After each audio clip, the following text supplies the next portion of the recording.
अस्सलामु अलैकुम वरहमतुल्लाहि वबरकातुहू।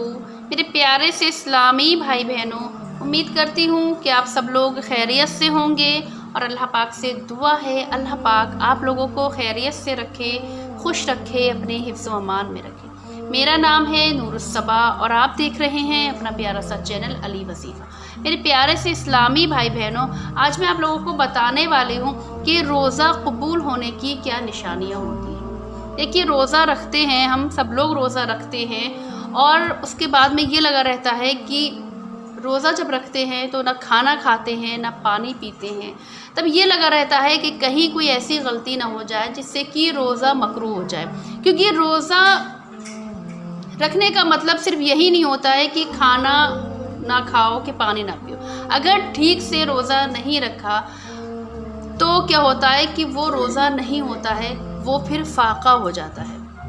अगर रोज़ा हमने सही से नहीं रख पाए अगर हम, तो इससे हमें पता चलना चाहिए कि रोज़ा कैसे रखते हैं और उसकी क्या निशानियाँ होती हैं। देखिए, जो इंसान रोज़ा रखता है वो ये भी डरता है इस बात से भी कि कहीं हमारा रोज़ा मकरूह ना हो जाए, क्योंकि रोज़ा जो होता है वो ना खाने पीने का नाम नहीं होता है। रोज़ा आँखों का भी होता है, रोज़ा कानों का भी होता है, रोज़ा हाथों का भी होता है, रोज़ा पैरों का भी होता है, हर चीज़ का रोज़ा होता है। अगर हम अपनी ज़ुबान से कोई गलत बातें निकाल रहे हैं तब भी हमारा रोज़ा मकरूह हो जाएगा। कोई फ़िल्म देख रहे हैं, कुछ देख रहे हैं अगर हम, तो भी हमारा रोज़ा मकरूह हो जाएगा। तो इससे क्या होगा, रोज़ा क्या होगा, इससे कि फ़ाका ही हो जाएगा एक तरीक़े से। तो रोज़े का मतलब ये नहीं होता है कि खाना मत खाओ कि पानी मत पियो। तो मैं आपको बताती हूँ। देखिए मेरे प्यारे से इस्लामी भाई बहनों, हर किसी चीज़ का दिखावा हो जाता है, ठीक है। देखिए, नमाज का भी दिखावा हो जाता है कि लोग दिखावे की नमाज़ ही पढ़ लेते हैं ताकि लोग मुझे नमाजी समझें, मेरी इज़्ज़त करें, ठीक है। सदक़े में भी लोग दिखावा हो सकता है, दिखावा कि लोग मुझे पैसे वाला समझें कि देखो मैं कितना समझता हूँ गरीबों को, लोग मेरी इज़्ज़त करें, मुझे बहुत पैसे वाला समझें, ठीक है। तो हज में भी एक तरह से दिखावा हो सकता है कि लोग मुझे हाजी कहें, हाजी जी के नाम से मतलब बुलाएं या हज्जन के नाम से मुझे बुलाएं, तो इसमें भी दिखावा हो सकता है। लेकिन रोज़े में दिखावा नहीं होता है। रोज़ा तो खुद ही इंसान जानता है कि उसका रोज़ा है, उसे पता होता है, अल्लाह को पता होता है, बस। बाकी रोज़े में कोई दिखावा नहीं है। छुप के इंसान खा सकता है, लेकिन वो नहीं, अगर उसने रोज़ा रख लिया तो वो उसमें कोई दिखावा नहीं है। तो मैं बताती हूँ आपको कि जब क़यामत का दिन होगा तो फ़रिश्ते हर चीज़ का अजर देंगे, ठीक है। अगर नमाज़ पढ़ी है और अगर वो उसमें रियाकारी नहीं है, दिखावा अगर नहीं किया है नमाज में, तो उस नमाज का अजर भी फ़रिश्ते देंगे उसको। अगर उसने हज किया है, उसमें दिखावा नहीं किया है, तो उस हज का भी उसका अजर मिलेगा। यानी कि हर चीज़ का अजर जो है वो फ़रिश्ते देंगे।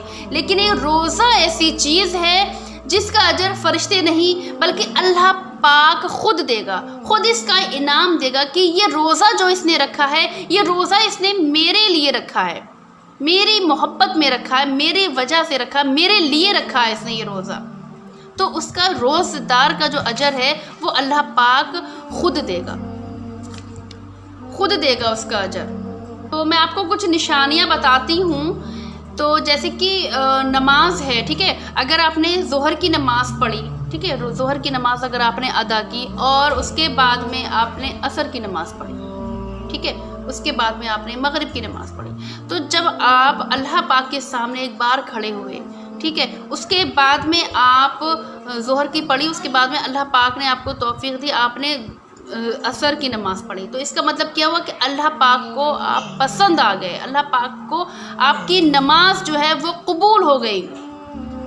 अगर एक नमाज के बाद अगर दूसरी नमाज अगर आप अदा करने लगे, तब समझ लीजिए कि आपकी नमाज अदा हो गई है, आपकी नमाज कबूल हो गई है, क्योंकि आप उसी को ही बुलाना चाहोगे जिससे आप मोहब्बत करते हो। अगर आपको कोई इंसान अच्छा लग रहा है तो आप ये सोचोगे कि एक बार नहीं 2 बार आए मेरे घर पर और आए मेरे घर पर।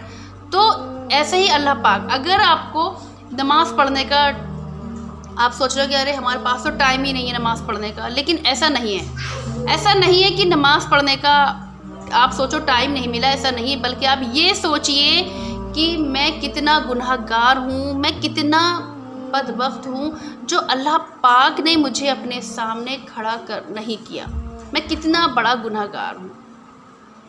तो मैं आपको बताती हूँ कि रोज़ा कबूल होने की क्या निशानियाँ हैं। अगर आपने एक रोज़ा रखा, ठीक है, रोज़े की तरह रखा, ये नहीं कि उसमें आपने टाइम पास कर लिया, कुछ भी किसी से लड़ाई लड़ रहे हो आप, या आप फिल्म देख रहे हो, या आप सॉन्ग सुन रहे हो, या कि चलो हमें भूख नहीं लग रही है, प्यास नहीं लग रही है, हमारा रोज़ा हो गया, ऐसा नहीं। अगर वो तो फाका हो गया आपका, वो रोज़ा नहीं।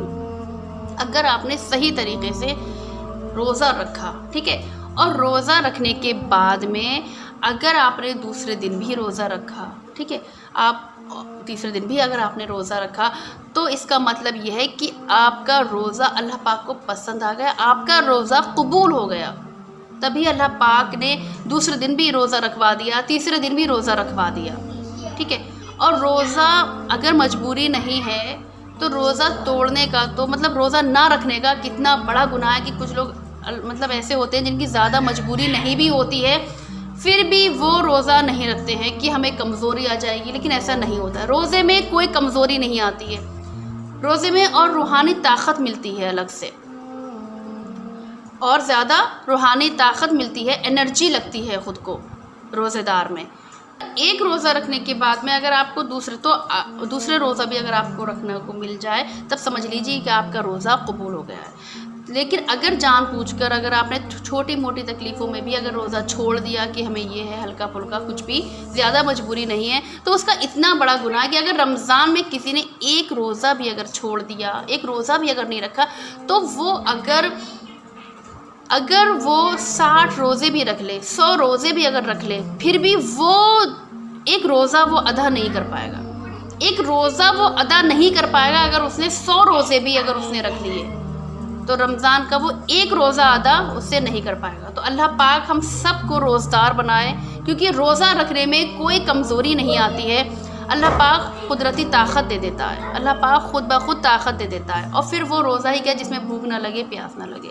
जब दस्तरख्वान लगा होता है, खाने लगे होते हैं, तो अल्लाह पाक बहुत खुश होता है कि देखो कितना खाना लगा है, फिर भी मेरा बंदा नहीं खा रहा है। अल्लाह पाक को बहुत खुशी होती है। और दूसरी बात यह है कि रोज़ा रखने से एक ताकत मिलती है, रूहानी ताकत मिलती है। तो मेरे प्यारे से इस्लामी भाई बहनों, उम्मीद करती हूँ कि आपको वीडियो ज़रूर पसंद आई होगी। अगर आपको वीडियो पसंद आए तो प्लीज़ आप इसको दिल से लाइक कीजिएगा और ज़्यादा से ज़्यादा आप इस वीडियो को शेयर कीजिएगा।